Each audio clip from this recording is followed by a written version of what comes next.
Ketok kabeh. Ora ketok wis. Ngono tak gono tripod. Assalamualaikum warahmatullahi Ngevlog. wabarakatuh. Waalaikumsalam warahmatullahi wabarakatuh. Selamat pagi semua. Pagi. Luar biasa. Kami dari kelompok 5 mau di sini mau menjelaskan PPT dari kami yakni tentang polimer dan juga nanti ada beberapa subbab yang ingin kami jelaskan. Langsung saja, sebelumnya kami ingin memperkenalkan diri. Dari saya sendiri Adi Prata, NIM 135 sebelah saya. Nama saya Raja Jonathan dengan NIM belakang 128. Nama saya Pak Fadri, NIM 136. Nama saya Muhammad Hekala Nur, di belakang 122. Saya menjadi dari sama 117. Oke, langsung saja Mas, monggo. Iya. Nah, di sini ada beberapa subbab yang ingin kami jelaskan. Yang pertama yakni apa itu polimer, yang kedua tentang struktur polimer, yang ketiga ada tentang tata nama polimer, yang keempat apa saja sifat polimer, dan yang kelima yakni penggolongan polimer itu sendiri. Apa? Untuk polimer sendiri akan dijelaskan oleh teman saya Mas Rasid Jonathan. Nah, yang pertama, apa itu polimer? Polimer itu berasal dari bahasa Yunani, yaitu polis yang berarti banyak dan meros yang berarti bagian. Berarti polimer adalah sebuah makromolekul yang tersusun dari banyak sekali monomer atau molekul kecil yang tergabung melalui proses polimerisasi. Monomer-monomer tersebut membentuk ikatan kimia sehingga tercipta molekul raksasa atau makromolekul. Nah, untuk struktur polimer sendiri akan dijelaskan oleh saya sendiri, yakni struktur polimer sendiri terbentuk dari proses polimerisasi, yakni penggabungan molekul-molekul kecil yang nantinya akan menjadi molekul-molekul yang besar. Nah, di sini sendiri ada 3 struktur polimer. Yang pertama yakni tentang polimer linear, yakni makromolekul yang terbentuk dari monomer-monomer yang saling berikatan. Yang kedua yakni ada polimer bercabang, yakni polimer bercabang terbentuk dari ikatan-ikatan antar monomer yang tidak hanya membentuk radikal tapi juga menghasilkan bercabang pada satu polimer. Terus yang ketiga yakni tentang ada polimer berikatan silang, yakni monomer berikatan saling membentuk polimer jaringan jika strukturnya yakni 3 dimensi. Untuk bagaimana tata nama polimer akan dijelaskan oleh Mbak Eni. Tata nama polimer yang satu ada polimerisasi adisi. Polimerisasi adisi adalah perkaitan langsung antar monomer berdasarkan reaksi adisi. Polimerisasi adisi terjadi pada monomer yang mempunyai ikatan rangkap, di mana dengan bantuan suatu katalisator, misalnya peroksida, maka ikatan rangkapnya terbuka dan monomer-monomer dapat langsung berkaitan. Yang termasuk ke dalam polimer adisi adalah polivinil klorida atau PFC, polipropilena, polietana, polistirena, politetrafluoroetana atau teflon. Yang kedua ada polimerisasi kondensasi. Pada polimerisasi kondensasi, monomer-monomer saling berkaitan dengan melepas molekul kecil seperti H2O dan metanol. Polimerisasi ini terjadi pada monomer yang mempunyai gugus fungsi pada kedua ujung rantainya. Yang termasuk ke dalam polimerisasi adalah milon 66, dapron, amilum, dan protein.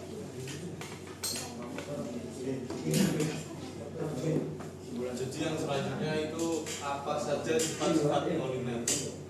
Yang pertama itu ringan dan mudah dipindahkan. Jadi itu polimer, terutama polimer sintetis seperti plastik, itu memiliki struktur molekul yang ringan karena sebagian besar terdiri dari rantai panjang atom karbon dan hidrogen. Struktur ini memberikan rasio volume yang lebih kecil dibandingkan dengan bahan lain seperti logam atau keramik. Yang kedua yaitu polimer memiliki sifat elastis dan tidak mudah rusak. Polimer memiliki sifat elastis karena struktur molekul yang fleksibel dan mampu kembali ke bentuk semula setelah diberi gaya. Hal ini disebabkan oleh ikatan kovalen antar atom yang memungkinkan polimer untuk mengubah bentuk sementara ketika diberi tekanan, tetapi kemudian gaya tersebut dihilangkan. Kemudian kembali keadaan asalnya setelah gaya tersebut dihilangkan. Yang ketiga, sifat isolator atau tahan panas serta listrik. Setelah satu sifat utama dari banyak jenis polimer adalah kemampuannya baik dalam hal panas maupun listrik. Polimer umumnya tidak memiliki elektron bebas seperti logam yang membuatnya sangat buruk dalam menghantarkan listrik. Oleh karena itu, polimer sering digunakan sebagai bahan isolasi kabel listrik dan komponen elektronik. Yang keempat yaitu tahan terhadap korosi. Polimer memiliki ketahanan yang sangat baik terhadap korosi, terutama dibandingkan dengan logam. Yang kelima yaitu kuat dan sulit meleleh kecuali bercabang banyak. Polimer terdiri dari rantai panjang molekul yang saling berkaitan melalui gaya molekul seperti kata hidrogen atau gaya van der Waals. Gaya ini memberikan kekuatan pada struktur polimer sehingga polimer tersebut memiliki titik meleleh yang tinggi. Yang selanjutnya akan dijelaskan oleh Yang kelima itu ada bagaimana penggolongan polimer. Jadi polimer itu digolongkan jadi 3. Yang pertama itu polimer digolongkan oleh asalnya. Jadi polimer yang digolongkan oleh asalnya itu ada 2. Yang pertama itu ada polimer yang berasal dari alam atau alami. Yang kedua ada polimer yang dibuat oleh pabrik atau diproduksi oleh manusia yang namanya polimer sintetis.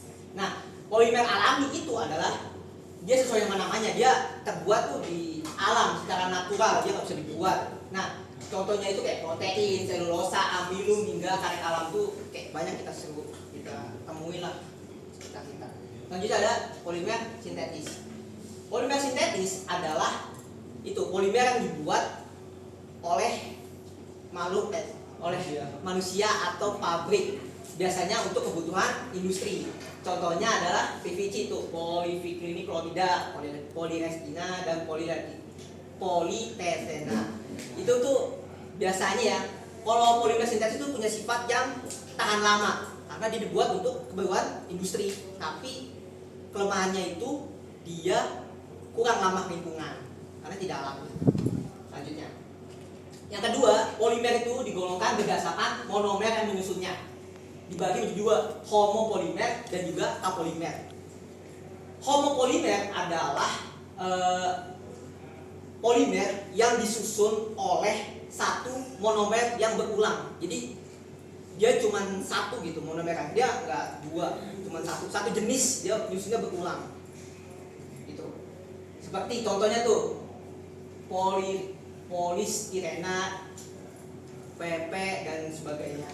Selanjutnya ada polipolitina. PP itu polipolitina ya, sorry. Yang kedua ada kapolimer. Kapolimer itu adalah kebalikan dari homopolimer. Kapolimer itu disusun oleh 2 monomer yang berulang, jadi saling tiban-tibanan. Monomer 1, monomer 2 tiban-tibanan gitu. Akhirnya kan membentuk pusaka. Contohnya loh kok. Dakon, tadi dijelaskan oleh teman saya di awal dan lain sebagainya. Yang ketiga ada polimer digolongkan berdasarkan sifatnya terhadap panas. Yang pertama ada polimer termoplas, yang kedua ada polimer thermosetting. Polimer termoplas itu adalah polimer yang akan melunak kalau dipanaskan. Makanya disebut termoplas. Jadi dia kalau dipanasin tuh dia bakal melunak gitu. Polimer jenis ini dapat didaur ulang. Kenapa bisa didaur ulang? Karena kalau dikasih panas agak melunak gitu. Kalau panasnya diangkat, dia bakal balik lagi ke bentuk semula. Itu kayak deformasi plastis. Yang kedua ada polimer thermosetting. Polimer thermosetting adalah polimer yang tidak bisa didaur ulang karena pada proses pemanasan keduanya tidak akan membuatnya lunak. Contohnya itu melamin dan juga bakelit. Selanjutnya ada pertanyaan dari kami, ini ada 5. Saya tinggal apa? Oke, langsung. Tolong dicatat kawan-kawan, ini dijawab nanti. Yang pertama itu adalah jelaskan perbedaan antara polimer linear, polimer bercabang, dan polimer berikatan silang. Serta jelaskan kenapa perbedaan pada setiap struktur molekulnya dapat mempengaruhi sifat polimer itu sendiri. Yang kedua, mengapa sifat thermosetting tidak dapat didaur ulang, sedangkan termoplastik bisa. Kenapa tuh? Apa yang membedakannya? Yang ketiga, ini soal study case nih. Jadi sebuah pabrik ini dia ingin menggunakan PP tuh, polipropilena untuk memproduksi wadah makanan. PP. Tapi wadah ini tuh, jadi pas dia mau pakai itu dia sering terpapar suhu tinggi dari makanan. Jadi makanan baru panas langsung ditaruh di wadah, terus habis dari oven tuh. Nah, kalau sifat polipropilena ini kan, berdasarkan sifat dari polipropilena ini, apakah material polipropilena ini cocok untuk digunakan oleh pabrik itu untuk membuat wadah? Itu bisa dijelaskan ya. Apakah kelebihannya, kekurangannya, dan apakah cocok apa enggak? Walaupun enggak cocok, tolong berikan contoh bahan yang cocok untuk digunakan pada kasus ini. Yang keempat, jelaskan dan berikan contoh apa itu polimer. Gampang lah itu. 5. Jelaskan proses sintesis polimer melalui polimerisasi dan polimerisasi adisi dan polimerisasi kondensasi. Tadi dijelaskan oleh teman saya. Ada yang mau bertanya? Cukup? Sekian dari Korka. Kata-kata.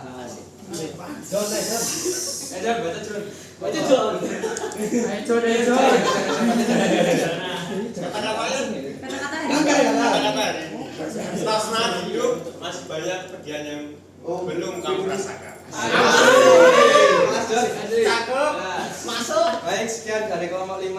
Mohon maaf dari mungkin ada salah kata. Wassalamualaikum warahmatullahi wabarakatuh.